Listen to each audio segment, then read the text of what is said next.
નમસ્કાર દર્શક મિત્રો, હું યોગેશ પટેલ લાઈવ ગુરુ ન્યૂઝ ચેનલમાં આપનું સ્વાગત કરું છું। નિહાળીએ આજના સમાચાર। આજે આપણે વાત કરીશું હોલિકા દહનની ગાથા અંગે।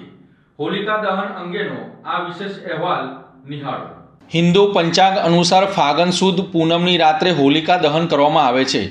આ માત્ર લાકડા સળગાવવાની વિધિ નથી, પરંતુ શાસ્ત્રોક્ત રીતે અંતર આત્માની શુદ્ધિ અને નકારાત્મકતાના ત્યાગનું પ્રતીક છે। એક પૌરાણિક કથા અનુસાર સતયુગમાં દૈત્યરાજ હિરણ્યકશ્યપુએ બ્રહ્માજીના વરદાનના અહંકારમાં આવી પોતાની જાતને ભગવાન તરીકે જાહેર કર્યો હતો, પરંતુ તેનો જ પુત્ર પ્રહલાદ ભગવાન વિષ્ણુનો પરમ ભક્ત અને ઉપાસક હતો। દૈત્યરાજ હિરણ્યકશ્યપુએ પોતાના પુત્ર પ્રહલાદને મારી નાખવા માટે અનેક વિવિધ યોજનાઓમાં નિષ્ફળ ગયો હતો।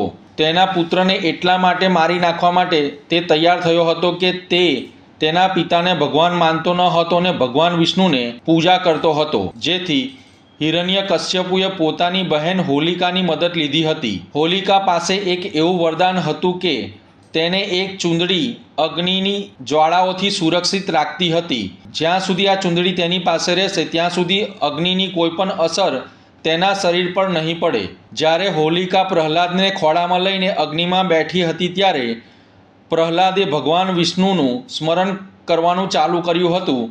ત્યારે ભગવાન વિષ્ણુ પ્રત્યેની અતૂટ ભક્તિના કારણે પવનની દિશા બદલાઈ ગઈ હતી અને હોલિકાની વરદાનરૂપ ચૂંદડી ઉડીને પ્રહલાદને વીંટાઈ ગઈ હતી। પરિણામે હિરણ્યકશ્યપુની બહેન હોલિકા અગ્નિની જ્વાળાઓમાં બળીને ખાખ થઈ ગઈ હતી, જ્યારે પ્રહલાદ સુરક્ષિત બચી ગયો હતો।